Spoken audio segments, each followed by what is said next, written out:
హృదయపూర్వకంగా నేను నమస్కారాలు తెలియజేస్తున్నా. ఈ కార్యక్రమం మా ఆడబిడ్డలకే అంకితం.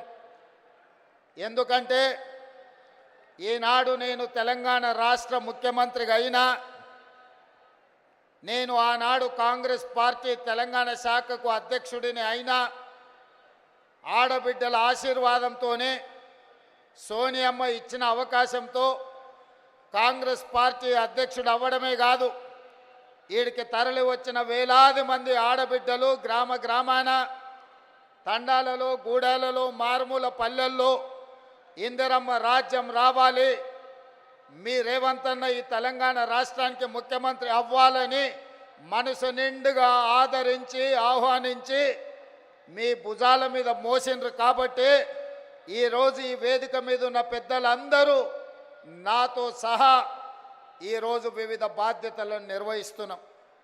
మరి వివిధ బాధ్యతలను నిర్వహిస్తున్న మేము మీ ఆశీర్వాదంతో అవకాశం వస్తే మీకు కృతజ్ఞత తెలుపుకునే బాధ్యత, ఆడబిడ్డలకు అన్ని అవకాశాలు అందించాల్సిన బాధ్యత ఈరోజు మా పార్టీ మీద, మా ప్రభుత్వం మీద ఉన్నది. అందుకే ఆనాడు 2014 నుంచి 2019 వరకు ఆనాటి ముఖ్యమంత్రి చంద్రశేఖరరావు గారు మంత్రివర్గంలో ఒక్క ఆడబిడ్డ కూడా మంత్రిగా లేకపోయినా 5 సంవత్సరాలు మౌనంగా ఉన్న ఆడబిడ్డలు ఆ తర్వాత ఇచ్చిన తీర్పుతో మొదటి మంత్రివర్గంలోనే మీ అభిమాన నాయకురాలు శ్రీమతి కొండా సురేఖ గారు, మా సోదరిమణి సీతక్కను ఈరోజు మంత్రివర్గంలో ఈ ఓరుగల్లు గడ్డ మీద నుంచే ఈ ఆడబిడ్డలను మంత్రివర్గంలో ప్రముఖ స్థానం ఇచ్చి ఈనాటి ఈ సభా నాయకత్వాన్ని కూడా ఆ ఆడబిడ్డల చేతుల్లోనే పెట్టడం జరిగింది. ఇదే కాదు, వరంగల్ పార్లమెంటు నుంచి కూడా డాక్టర్ కడియం కావ్యను ఈరోజు పార్లమెంటు సభ్యురాలుగా ఈ తెలంగాణ రాష్ట్రం నుంచి పార్లమెంటులో గలం విప్పుతుందంటే ఒక ఆడబిడ్డ ఈరోజు వరంగల్ ప్రాంతం నుంచి పార్లమెంటుకు ప్రాతినిధ్యం వహిస్తుంది. అదే కాదు, పాలకుర్తిలో మీకు తెలుసు, ఒక రాక్షసుడు అక్కడ రాజ్యమేలుతుంటే మీ సోదరిమణి యశస్విని రెడ్డి ఆ రాక్షసుని బండ, ఆయన పెద్ద రాజకీయ కొండ కదా, ఆ కొండను ఎట్లా ఢీకొంటామని పాత్రికేయ మిత్రులు అడిగితే, కొండైనా దెబ్బ కొడితే పగులుతుందని చెప్పి ఆ కొండను బద్దలు కొట్టి పాలకుర్తి గడ్డ మీద కాంగ్రెస్ పార్టీ జెండాను ఎగరేసింది కూడా ఈరోజు ఆడబిడ్డనే అన్న సంగతి నేను ఈ సందర్భంగా చెప్పదలుచుకున్నా. ఇవాళ మన తెలంగాణ రాష్ట్ర ప్రభుత్వానికి చీఫ్ సెక్రటరీగా ఆడబిడ్డనే ఉన్నది.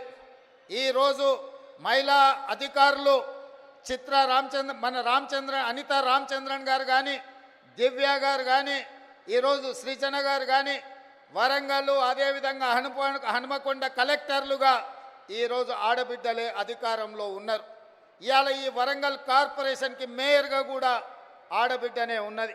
ఇలా చెప్పుకుంటూ వెళ్తే ఈరోజు ఇందిరమ్మ జయంతి సందర్భంగా ఈ వేదిక మొత్తం, వేదిక మీదనే కాదు వేదిక ముందు కూడా వేలాది మంది ఆడబిడ్డలే ఇది ఆడబిడ్డల రాజ్యం అని ధైర్యంగా చెప్పుకునే అవకాశం ఈ ప్రభుత్వం మాది, మా అధికారం నడుస్తుంది అని ఆడబిడ్డలు గుండె ధైర్యంతో మాట్లాడే అవకాశం ఇవాళ ఇక్కడికి వచ్చింది.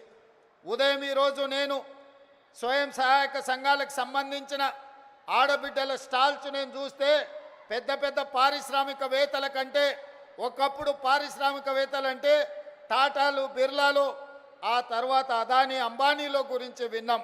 కానీ ఈనాడు మన కళ్ళ ముందు ఆ స్టాల్స్ చూసినప్పుడు ఇవాళ మా ఉప ముఖ్యమంత్రి బట్టి విక్రమార్క గారు సోలార్ పవర్ ప్రాజెక్టులు ఇవ్వాలని, 1 కోటి మంది మహిళల్ని కోటీశ్వరులను చెయ్యాలన్న ఆలోచన చెబుతుంటే, టాటా బిర్లాలనే కాదు అదానీ అంబానీలను తలదన్నే వ్యాపారవేత్తలుగా మా ఆడబిడ్డల్ని ఇందిరమ్మ రాజ్యంలో తయారు చేసి కార్పొరేట్ కంపెనీలకు సవాలు విసిరి ఈరోజు సౌర విద్యుత్ ప్రాజెక్టులు ఆడబిడ్డలకు ఇవ్వడానికి ఇవాళ మన ప్రభుత్వం నిర్ణయం తీసుకున్నది. నేను అడుగుతున్న 10 సంవత్సరాలు అధికారంలో ఉన్న వాళ్ళను, నిన్న మొన్న టీవీలలో చూస్తున్నా మా నాయని రాజేందర్ రెడ్డితో ఒక ఆయన వాదిస్తున్నాడు, మేం చేసిందేదో మీరు వచ్చి టెంకాయ కొడుతురని.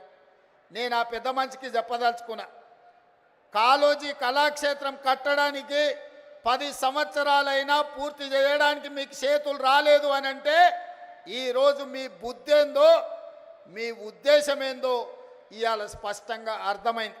మీ చేతగాని తనం వల్ల మీరు దద్దమ్మలు కాబట్టే కాళోజీ కళాక్షేత్రాన్ని మీరు పూర్తి చేయలేదు కాబట్టే కాళోజీ కళాక్షేత్రాన్ని పూర్తి చెయ్యాలి అని నాయని రాజేందర్ రెడ్డి 50 సార్లు హైదరాబాద్కు వచ్చి సచివాలయంలో కూర్చొని ఇన్ఛార్జ్ మంత్రి శ్రీనివాస్ రెడ్డి గారితో చర్చించి ఈరోజు బట్టి విక్రమార్క గారితో 45 కోట్ల రూపాయలు ఒక్కటే విడతలో విడుదల చేయించి ఈరోజు కాళోజీ కళాక్షేత్రాన్ని మనం పూర్తి చేసుకోవడం జరిగింది. ఇవాళ నేను గుర్తు చేసుకోదలుచుకున్నా, తెలంగాణ పోరాటానికి తెలంగాణ పౌరుషానికి మారు పేరు, తెలంగాణ కోసం 4 దిశలా తెలంగాణ వాదాన్ని భావవ్యాప్తి చేయడానికి కాళోజీ ఎంతో కృషి చేసిండు. కాళోజీని గుర్తించని ప్రపంచమే లేదు. కాళోజీ కవిత్వం చదవని వాడు అసలు కవేగాడు, అతడికి చదివే రాదు అనుకునే విధంగా కాళోజీ ఒక బలమైన ప్రభావం మన మీద చూపించింది. అలాంటి కాళోజీ కళాక్షేత్రాన్ని 10 సంవత్సరాలైనా ఆనాటి ప్రభుత్వంలో ఉన్న పెద్దలు పూర్తి చేయకపోతే వచ్చిన తర్వాత నా బాధ్యతగా భావించి కాళోజీ స్ఫూర్తిగా ఇదే ప్రాంగణంలో రైతు సంఘర్షణ సభను ఏర్పాటు చేసి రైతు డిక్లరేషన్